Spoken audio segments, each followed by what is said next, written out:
Ce que j'ai dit, je vais dire l'essentiel en français. J'ai dit que quand je suis sorti de mon repos forcé, chacun l'a appelé comme il peut, j'ai pensé à un certain nombre de choses. Les docteurs auraient voulu que je fasse 2, 3, 4 mois. Et la pression était très forte. Si j'avais continué à rester fermé, beaucoup allaient se décourager ou allaient croire qu'en réalité, il y a autre chose que le président et le premier ministre sont en train de cacher. J'ai donc demandé au président l'autorisation de sortir, que les Maliens et les Maliennes voient leur premier ministre. Si ça ne va pas, je vais aller encore me coucher. Dieu a fait les bénédictions des imams de tous les Maliens ont fait que je suis là aujourd'hui, je ne suis pas allé me coucher. Et dès que j'ai su que maintenant je suis sur pied, on m'a dit que les populations de Gao veulent vous voir, même si vous venez les mains vides, qu'ils vous voient seulement en train de marcher, ça leur suffit. Et c'est pour répondre à l'appel des imams, des jeunes, des femmes, de toutes les populations de Gao et du Nord, que j'ai demandé l'autorisation au président de me rendre ici. Et vous savez, quand je lui ai dit, c'était mercredi matin, il me dit, mais quand est-ce que vous partez? Parce qu'il pensait que c'est le vendredi d'après. Je lui ai dit, non, il faut que je me prépare au moins 1 à 2 semaines. C'est pour ça que je suis venu. Sur la demande des populations de Gao, avec l'autorisation du président de la transition. Parce que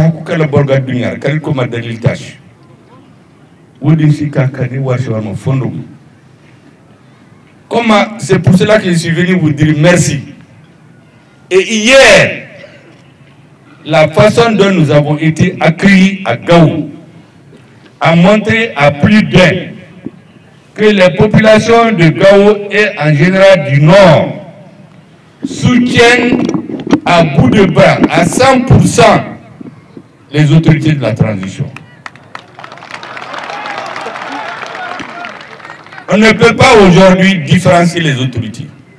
Vous avez le président de la transition, le gouvernement qu'il préside. Vous avez un chef de gouvernement et les membres de son gouvernement. Vous avez une assemblée législative transitoire qui s'appelle le Conseil national de transition, dirigé aussi par un militaire, un colonel Malik Diaw. C'est l'ensemble, avec d'autres institutions et toute la population, qui prend les institutions de la transition. Gao a montré à la face du monde entier qu'elle est 100% avec les autorités de la transition, qu'elle soutient la réussite des autorités de la transition. Et je vous ai dit hier, je termine par ça, tout soutien que vous apportez à la transition doit commencer du point zéro par un soutien inconditionnel de tous les instants, de tous les lieux aux forces armées de sécurité. Nous sommes réunis aujourd'hui, nous n'avons pas peur, parce qu'il y a des hommes qui se sacrifient, qui nous gardent. Notre force, c'est la force de notre armée. Aussi longtemps que l'armée sera forte, nous serons forts. C'est pour cela que je suis venu ici, pour saluer les imams devant le monde entier. Saluer l'imam Alpha Oumar. Saluer mes 2 frères qui ont insisté sur recommandation de l'imam, que je viens vous saluer. Et je me suis rendu compte que nous ne sommes pas trompés. Et le président de la transition va être très content d'avoir autorisé son premier ministre à aller à Gao pour saluer les populations. C'est que je prie que Dieu fasse qu'à la fin de cette transition, vous regarderez non seulement un grand nombre de ministres, mais vous allez vous dire, en âme et conscience, devant Dieu, que ces femmes et ces hommes qui ont dirigé les institutions de la transition ont fait tout ce qu'ils peuvent pour que notre pays avance. C'est ça le plus grand souhait. et que ça vous reste en mémoire pour l'éternité, que l'armée malienne a restitué aux Maliens leur honneur, leur dignité, leur souveraineté, avec le chef suprême des armées en tête. Et plus, elles ont restitué aux Maliens la confiance. Ayez confiance en vous-même.